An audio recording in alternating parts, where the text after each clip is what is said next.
shadowy flight into the dangerous world of a man who is fearless.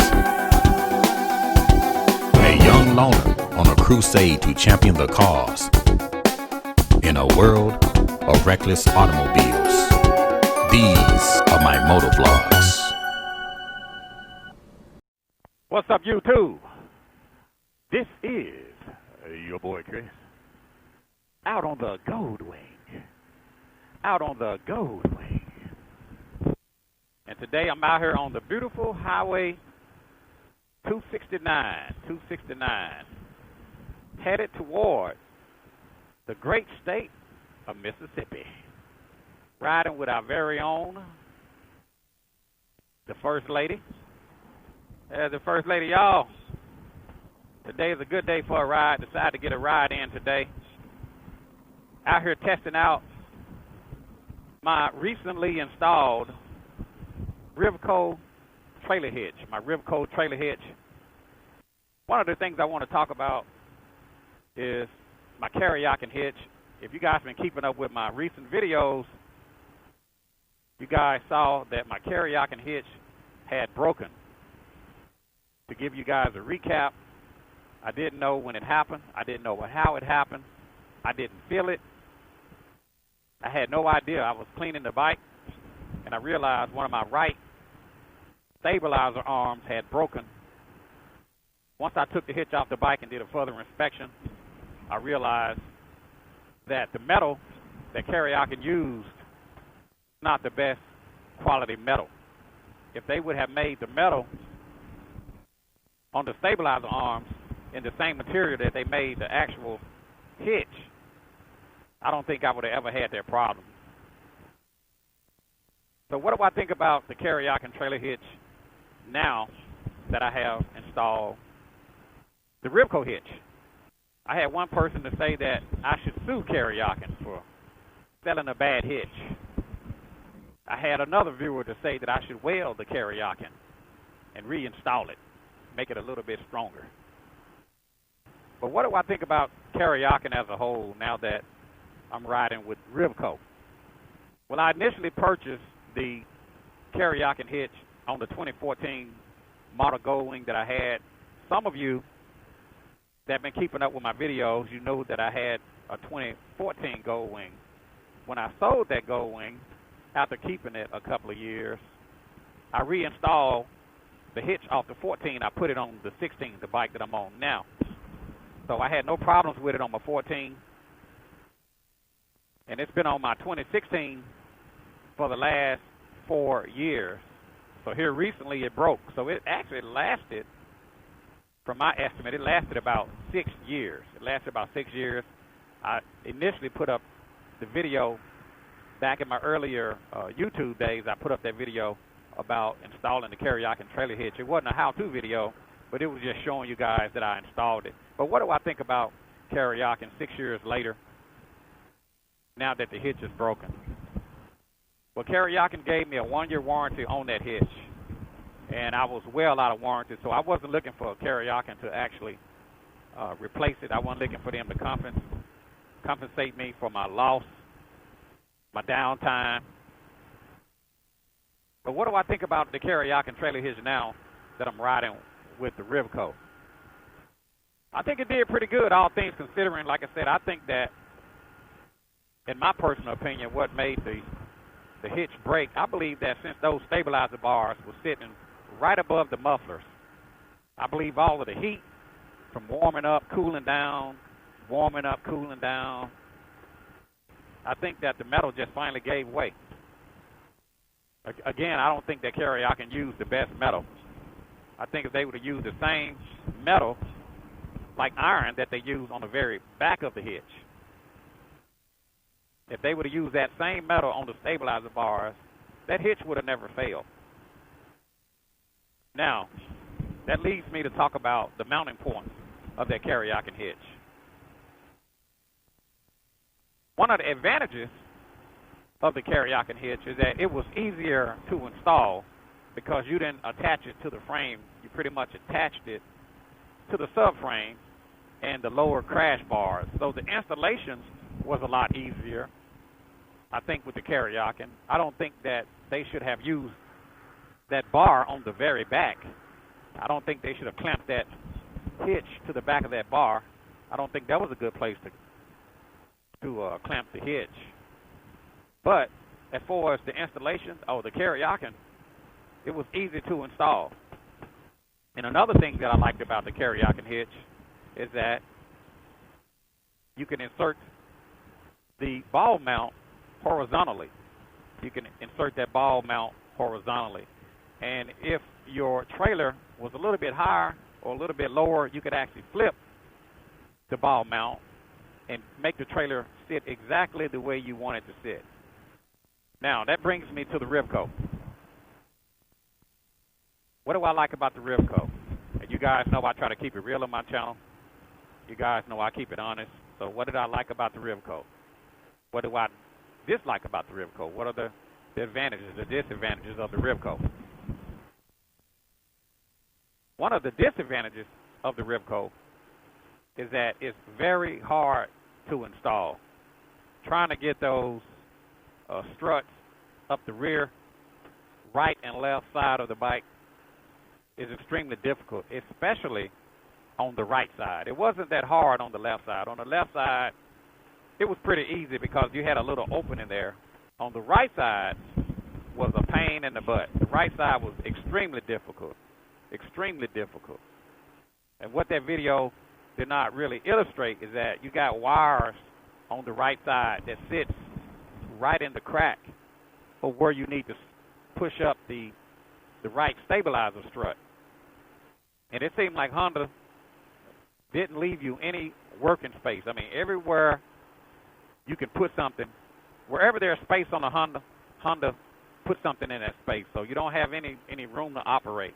Another thing about the Rivco hitch that I do not like is that once you actually insert the ball mount into the rear of the receiver hitch, you drop a pin through the middle, and once you drop the pin through the middle, you have a couple of Allen screws. Those Allen screws actually keep the ball mount from moving around.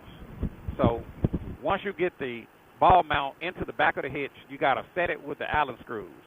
So once you get everything set and get everything tightened down, now you cannot remove the ball mount because it sits behind the rear fender. So you're actually working blind to adjust the Allen screws. That's another thing about the Rivco hitch that I wasn't too fond of. Once you get it mounted, you know, I don't think Rivco planned on you dismounting. So I don't plan on taking mine out because it took too much work getting it in. So that's one of the disadvantages about the Rivco hitch that I'm not fond of. And the last thing about the Rivco hitch that I do not like is that it needs to sit down another 2 inches because it has tongue of the gold wing up 2 inches higher than what I would want it to be. The thing I liked about the Kuryakyn is that you can flip the ball mount and lower it down, or you can flip it and bring it up.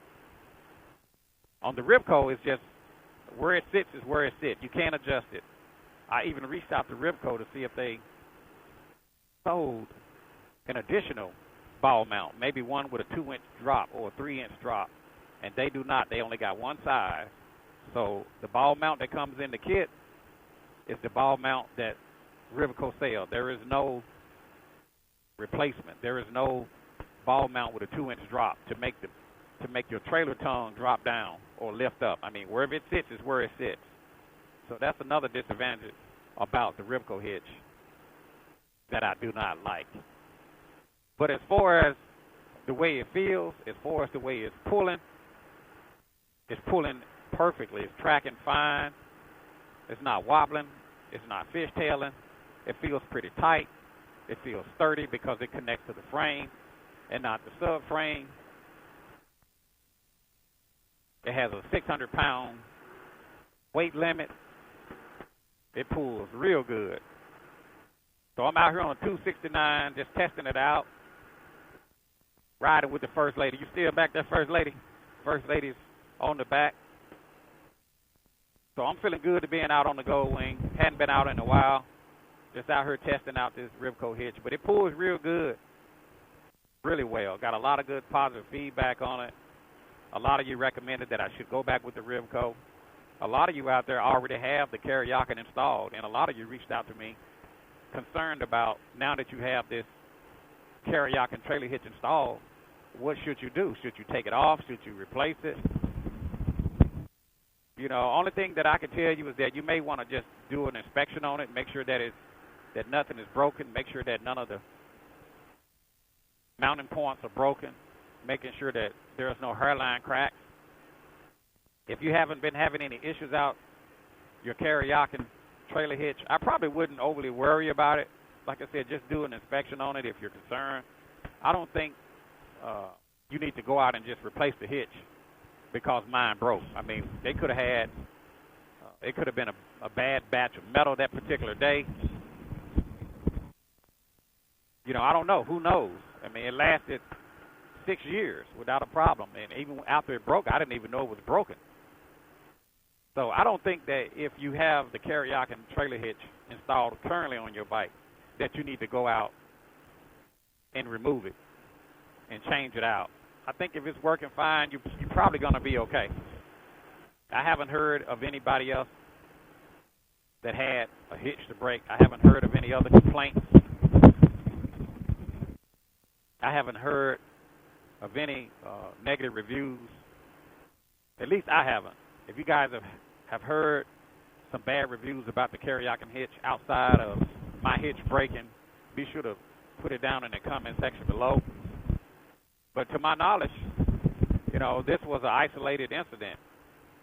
So I don't think they choose the best mounting points. I don't think they choose the best mounting points, but I don't think that if you have a Kuryakyn hitch installed on your bike that you should be going out buying a new hitch because mine broke. Just do an inspection on it and make a decision from there. So we're just out here on the 269, feeling good being out on the Gold Wing. Hadn't been out in quite a while. Been trying to get caught up on a lot of things around the house.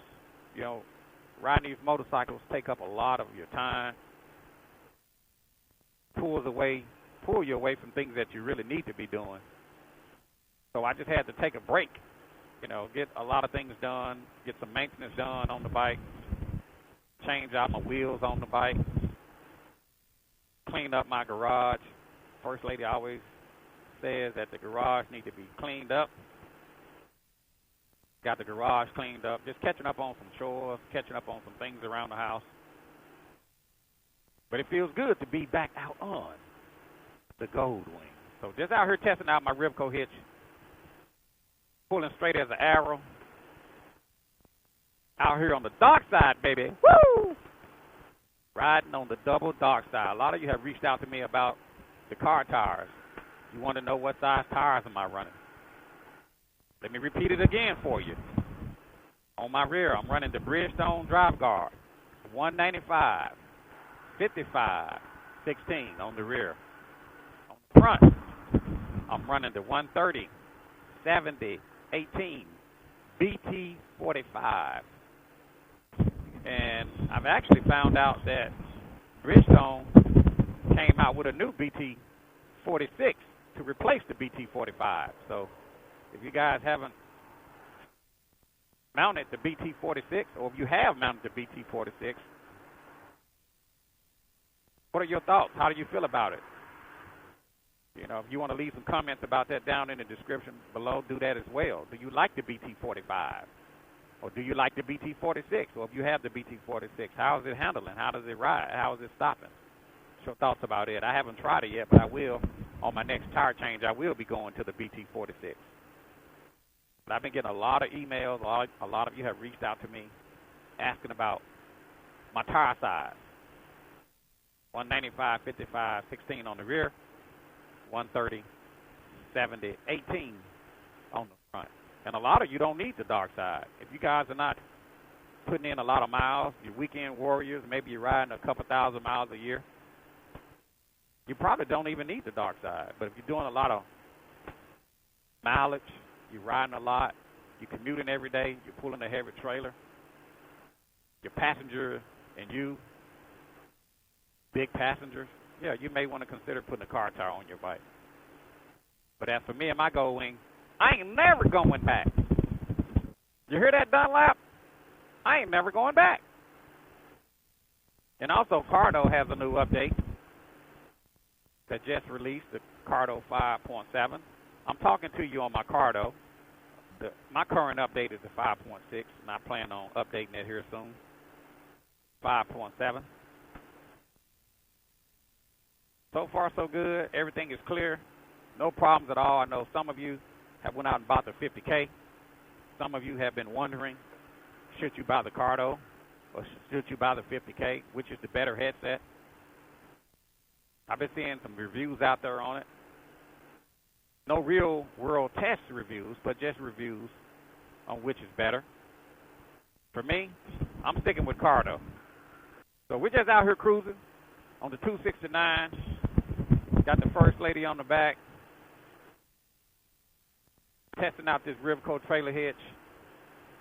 Pulling straight as an arrow. Back in the saddle. If you guys have any questions or any comments or anything you would like to add to this vlog in reference to the Rivco trailer hitch installation or in reference to the Kuryakyn trailer hitch, be sure to put that down in the comment section below. And one more thing I want to add to this video that I forgot to mention. One of the questions came up, am I done with Kuryakyn? And that answer is no. I think Kuryakyn still does great products. Some people may not like them. I've heard some people complain about them. Some people say that the chrome that Kuryakyn has doesn't hold up. And I get it. But at least somebody is out there trying to do something for the current Gold Wings and for the 2016 Gold Wings. What is that in the road? Somebody done dropped something in the road. That's why you got to keep your head on a swivel. Somebody had a mattress in the road. And if you're riding at night and you come up on something like that, that could be a disaster. That could be fatal. So if any of you are out there pulling loads on your pickup truck, mattresses, barbecue grills, tires, pallets, junk, strap it down. Put a tarp on it. Strap it down. Because if something on that truck comes flying off in the road and somebody comes through there and hit it, you know, that could be fatal. You know, that could cause an accident. So strap down your load. Don't take but a few extra minutes. Throw a tarp on it and strap it down. Be considerate of others. Well, anyway, I'm going to go ahead and end this video. If you guys have any questions or any comments, feel free to put them down in the comment section below. And don't forget to subscribe to this YouTube channel. This is your boy Chris, out on the Gold Wing.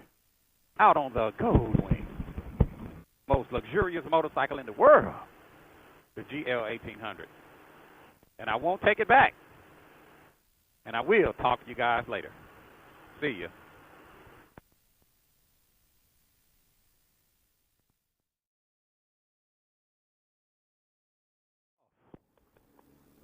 I'm showing 112 degrees. Ooh-wee. That's worse than it was on our way down. Huh? I said, that's worse than it was on our way down. I know. This was just in the 90s. It's only 109 right now.